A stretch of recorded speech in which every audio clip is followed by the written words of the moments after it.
As soon as she entered the kitchen, Derek followed her in. Chloe frowned deeply. "What are you doing in here?" Derek grinned cheekily, "Like before, helping you wash vegetables." "Get out. What if Ethan sees us?" "Don't worry, Mr. Ethan is a busy man, he won't come downstairs." As he spoke, Derek already had his arm around Chloe's waist. The practiced movements and suggestive teasing instantly weakened Chloe. Her voice also trembled. "Derek, please. This is the kitchen." "Absolutely not." Derek used his finger to lift her chin, his eyes hazy. "So, you mean, in bed is fine?" Chloe bit her lip, saying nothing. After a futile struggle, Chloe couldn't push him away and could only let him do as he pleased. After a full minute, Derek reluctantly let go. Chloe's face was as red as an autumn apple. She grabbed Derek's encroaching hand, her eyes full of pleading. "Derek, no." Derek's lips curled into a smirk. "Then, can I stay tonight? I promise, this is the last time. After tonight, you'll be Ethan's wife, and I'll never appear again." Chloe hesitated for a few seconds, eventually nodding slightly. "Make sure to use protection. The child I bear can only be Ethan's." At that moment, my heart sank completely into the deep sea, into utter darkness. I turned off the surveillance equipment and looked out at the familiar yet strange scenery outside the window, my face filled with bitterness. Over an hour later, Chloe came upstairs to call me for dinner. I used the excuse of an urgent meeting, saying I had to rush back to the company immediately. "I probably wouldn't be back tonight." Chloe was surprised, and subtly sighed in relief. Derek, on the other hand, couldn't hide his excitement and thrill. The way he looked at me was as if he were looking at a clown. As I left, Chloe gently reminded me, "Ethan, drive slowly on your way. Call me when you get to the company, and remember to eat dinner. If you get too hungry, it would break my heart." Her tone was very sincere, and her eyes were full of reluctance and love. Derek, hearing this, looked a bit sour, his expression changing several times. I nodded and turned to leave. After getting into the car, I didn't go to the company. Instead, I headed straight for the airport. I didn't want to stay in this heartbreaking city for another moment. While waiting in the VIP lounge, I opened the app on my phone. Sure enough, the two of them had no interest in eating. They were already tangled together on the luxury king-size bed in the bedroom. "Mr. Ethan, your flight is about to take off." Hearing the flight attendant's sweet reminder, I turned off my phone and blocked all of Chloe's contact information. I contacted my lawyer and had him draft the house transfer agreement. Then, pulling my lightweight suitcase, I walked briskly away with the staff. This time, I was going to disappear completely from Chloe's world. After their wild night, Chloe and Derek lay deeply asleep on the luxury king-size bed I had specifically ordered from France. When they woke up, it was already 10 in the morning. Chloe opened her eyes and, seeing that the person sleeping next to her wasn't me, suddenly sobered up. "Get up!" She shook Derek vigorously. "If sees us, everything's over." Derek lazily sat up. "What's there to be afraid of? Ethan's a workaholic. Running back to the company for a meeting late at night? He's even more diligent than Ms. Olivia. I bet he's definitely not coming back today. How about we go for another round?" Chloe slapped away his outstretched hand, her eyebrows knitted. "Derek, stop joking around with me. Don't forget what you said yesterday. That was the last time. Starting today, you're not allowed to disturb my life ever again." Derek nodded in agreement, but the smile in his eyes said it all. He simply wouldn't give up. After getting up, Chloe got busy, cleaning up all the traces of their wild night. Derek, who had said he was leaving, remained sprawled on the sofa, not moving. Just as Chloe was about to try and get him to leave, the doorbell suddenly rang. She thought it was a delivery person, but when she opened the door, a strange woman was standing outside. "Who are you?" The woman spoke. "Hello, Ms. Chloe." A guilty Derek hid behind the sofa, peeking out. But the woman didn't even glance at him. She handed a folder to Chloe. "This is from Mr. Ethan, who asked me to give it to you." Chloe asked, confused, "Are you Ethan's new female secretary? Why didn't he give it to me himself? Is he too busy?" The woman smiled slightly. "I'm not Mr. Ethan's female secretary, I'm his lawyer. You'll understand once you've seen what's inside. Now, if you'll excuse me. Chloe opened the folder. Inside were a promise ring, a USB drive, a few photos, and a transfer agreement. When she clearly saw the contents of the photos, she was thunderstruck, her entire body shaking. In offices, hotels, even underground parking garages. All of them were explicit, intimate moments between her and Derek. Chloe picked up the promise ring with trembling fingers. This promise ring was a gift she had given me on Valentine's Day 2 years ago. She clearly remembered how wildly I had loved her that night. As if I wanted to absorb her entire being into myself. After our intense moments, she lay in my arms and tied the promise ring around my wrist. Ethan, I've decided. I'll never leave you. I want to marry you. To cherish you, love you, and take care of you for a lifetime. Don't you like daughters? I'm going to have 3 for you. I swear, as long as this ring is intact, my heart will never change. Now, the promise ring was still intact, but our relationship had shattered. Beyond repair, Derek seemed to realize something. He stepped forward, took a look, and his face instantly contorted. Impossible, these photos. Smack. Before he could finish, Chloe raised her hand and delivered a harsh slap to his face. Derek, you've completely ruined me this time. Derek covered the stinging area, his face full of disbelief. The woman with whom he had shared intimate time just last night was now cruelly slapping him? Chloe glared at him angrily, then took out her phone and dialed my number. However, the calls wouldn't go through. Next, WhatsApp, Discord. After trying all contact methods, Chloe felt her world collapse. It was like losing her most cherished toy as a child. She pushed Derek away, ran onto the street, hailed a taxi, and sped straight to the company. She searched frantically throughout the company, but couldn't find any trace of me. After patiently explained that I had already sold the company, Chloe felt as if she had plunged into an ice cellar. Her heart was filled with deep regret and self-reproach. She knew how important the Riverbend City renovation project was to me. It was my mother's only dying wish. I had said more than once that no matter the cost, I had to secure the project and rebuild the orphanage. Now, I had not only abandoned the project but had also sold the company I founded to a competitor. It was clear how deeply I had been hurt. Those bed photos, those videos, each image, each frame, was like a cruel knife, relentlessly carving into my heart. Chloe was in tears, her body swaying unsteadily. I'm sorry, Ethan, I'm so sorry. It was all my fault. I lost my head for a moment and couldn't resist Derek's sweet talk. It's all my fault. She grabbed Jenkins's hand and asked if he knew where I had gone. Jenkins shook his head. Since the company ownership changed hands, Mr. Ethan hasn't returned. Calls wouldn't go through, and messages went unanswered. Just then, Derek finally arrived. He held a bouquet of flowers, his face full of affection. Let it go, Chloe. Things have come to this. Ethan probably won't be coming back. You don't need to be sad, and certainly don't give up on yourself. Because you still have me. My heart for you will never change, no matter what happens, until the end of time. Just as he knelt and once again took out the diamond ring, Chloe raised her foot and kicked him with all her might in the chest. Get as far away from me as possible. Derek, if I can't find Ethan, I'll haunt you even in death. Following the simple plan I had made earlier, I started my round-the-world trip.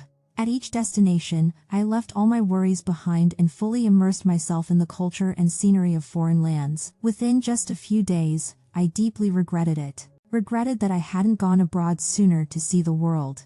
Instead, I had wasted so many years for a woman who claimed to love me, yet whose body betrayed me. I went to Egypt to see the pyramids, experiencing the profound history and heritage of an ancient civilization. I went to France to see the Eiffel, witnessing the unique charm of the city of love. I went to the Netherlands to see windmills, experiencing a different foreign culture. Without the cutthroat competition of business, without Chloe's emotional entanglement, every day was relaxed and joyful. At each place, I would write down my thoughts, record them into videos, and post them online. Gradually, the videos went viral, and I gained a large following. One of my followers happened to be from Coastline City. After several private messages, we became friends. So, those 7 blank years were for Ethan. No wonder he couldn't find my brother's name. Watching his flustered expression, a faint laugh escaped me. What's wrong? You dared to kill my brother, but you don't dare admit it? Those years were the darkest of my life. My brother had to ensure my safety while also being wary of the predators who could pounce and tear us siblings apart at any moment. He often worked until late at night, and his eyes were always filled with an inescapable sorrow. But no one knew my brother had been a brilliant artist. For my sake, and for Avery, he gave up his dreams. At that time, Julian had just taken over as head of the Julian family. His position was unstable, and he urgently needed a project to solidify it. He set his sights on the small company my brother had secretly opened. Julian kidnapped my brother, forcing him to surrender all his shares. By the time I arrived, the tendons in Ethan's hands were severed, and he lay half dead on the ground. The pendant around my neck was my brother's first design. Without me needing to say anything, Julian naturally knew the atrocious act he had committed. He spoke, trembling. "My men know their limits." I sneered at him. "Oh yes, they do." His eyes showed struggle and regret. Tears even welled up in his eyes. I turned away, no longer looking at him. There were 3 Julian brothers, and the Julian family had always believed in proving oneself through personal ability. Even if Julian couldn't pay with his life, I would accept it. At least I made him pay a price. That's how high society is. A mere word can destroy a person. As he was led away by Eleanor's people, he still tried to use an emotional appeal to plead for himself. He knelt before me, his eyes red-rimmed. "Avery, didn't you love me the most?" "Yes, I loved you the most. I loved the evidence you so graciously handed over to me. I love you, Avery." He knelt at my feet. I didn't even glance at him. Julian loved no one, neither me nor Chloe, nor even the unborn child. Everything was a tool for him, a pawn in his relentless climb to the top. The next day, I went to my brother's grave alone. Because I had been in the Julian family all these years, I hadn't even been able to visit my brother. "Brother, I can protect you now too." My tears fell one by one onto the wildflowers growing in front of my brother's grave. All the pain and grievances I had suffered were wiped clean the moment Julian fell. Julian still didn't go to prison. The family, using unknown means, managed to get him released. Julian was confined to the family estate by Eleanor. He couldn't close his eyes without seeing my tear-filled gaze. He remembered my constant companionship. He remembered every loving word I spoke. He remembered my brother's appearance. He suddenly realized that in this game, he was the one who had given his heart. Julian smashed everything in the room. Julian. Chloe's tears used to be her tried and true weapon, but now Julian felt only deep disgust for her. He sent Chloe to some unknown place, and I never heard from her again. I stood before my brother's grave and planted a ginkgo tree with my own hands. When the ginkgo leaves fell, that would be my time to strike back, Avery. The head of the Julian family grew increasingly incapable, while I, with the old subordinates my brother left behind, thrived abroad. The day the new head of the Julian family signed the share transfer agreement was the memorial date written on my brother's tombstone. I knew that only by truly securing my place in everyone in our social circles could I truly avenge my brother. "Thank you, Mr. Julian, for your care these past few years." I looked at the man in the video, who bore a slight resemblance to Julian, and smiled triumphantly. After acquiring the Julian family, I gradually shifted my focus back to our home country. After all, my parents and brother were waiting for me there. Returning to the ginkgo tree, I unexpectedly met Julian first. He had lost a lot of weight, and his chin was covered in stubble. Golden ginkgo leaves fell onto me. I chuckled softly, looking at the once decisive Julian now reduced to a mere shell of his former self. "Avery. You should call me Ms. Avery, Julian." I gently brushed the ginkgo leaves off my brother's tombstone. "After all, the share transfer agreement your brother personally signed is still in my safe." He stumbled, gripping the tree trunk for support. I dug my nails into my flesh. Even after all this time, hearing about my brother still brought tears to my eyes. "Even if you knew it was my brother, you would have done the same, wouldn't you? What does a human life mean to you?" My high heels crunched on the fallen leaves, just like Chloe's child, who was nothing more than a pawn to be discarded at any time. And I was never the one he could control. His arrogance and conceit had given me my opportunity. He would never know that my listening device was hidden in the desk lamp in his study.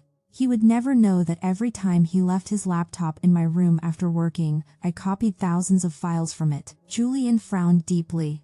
The distant sound of car horns broke the tense atmosphere between us. I turned my head and smiled at Julian.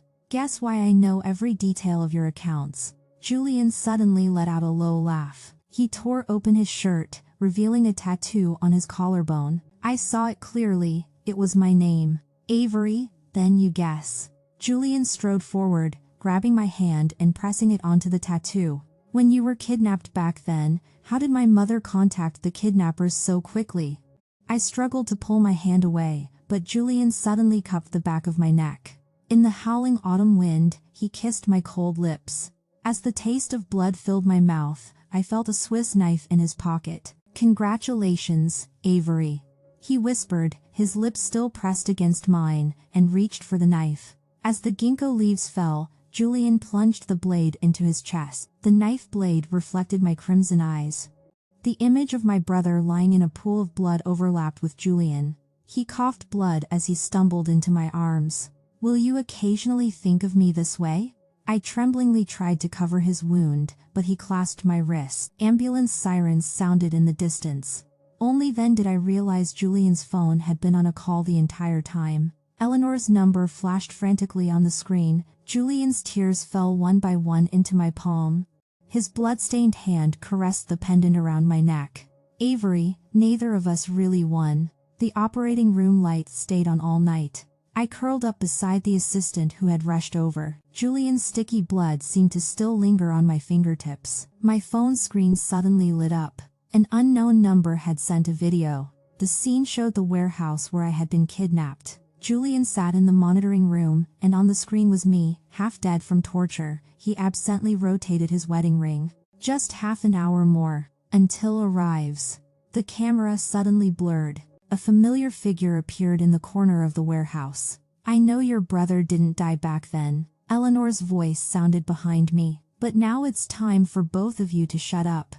I gripped the sleeve of the person beside me and turned my head.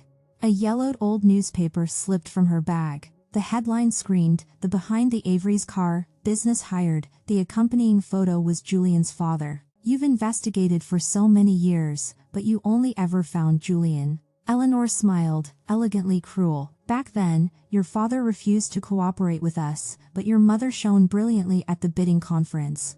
On that rainy night, I personally tampered with the brake lines. The truth was cruel and heavy, yet a faint laugh escaped me. The sound of wheels came from behind. Julian, who should have been in the operating room, was now wheeled out, riddled with tubes. Allow me to formally introduce you. This is my brother, Ethan.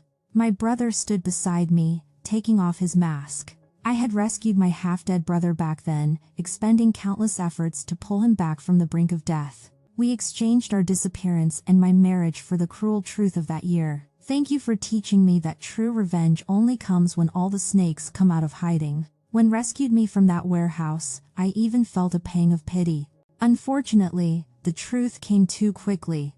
I gently touched my pendant. The red light of the miniature camera blinked. From the day I married into the Julian family, I barely relaxed for a single day. Our conversation just now has been sent to the media. I believe my real assistant has already copied the video for the judge. That year, I couldn't personally send Julian to prison. Now I had acquired the Julian family, backed by my own company. Finally, I had become who Eleanor was back then.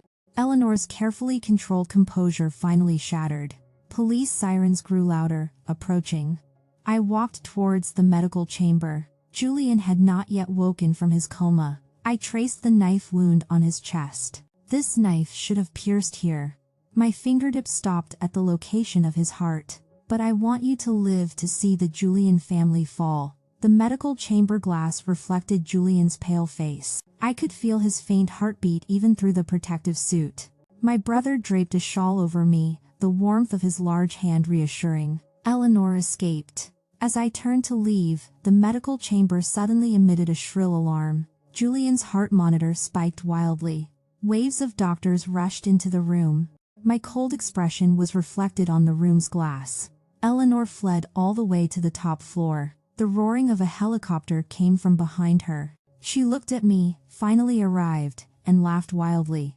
It's a shame you'll never learn to eliminate all. Eleanor gripped the rope ladder and looked back at me, her well-preserved face twisted into a demonic mask. A gunshot echoed almost simultaneously with my scream. Her wrist bloomed with blood, and the rope ladder was instantly soaked.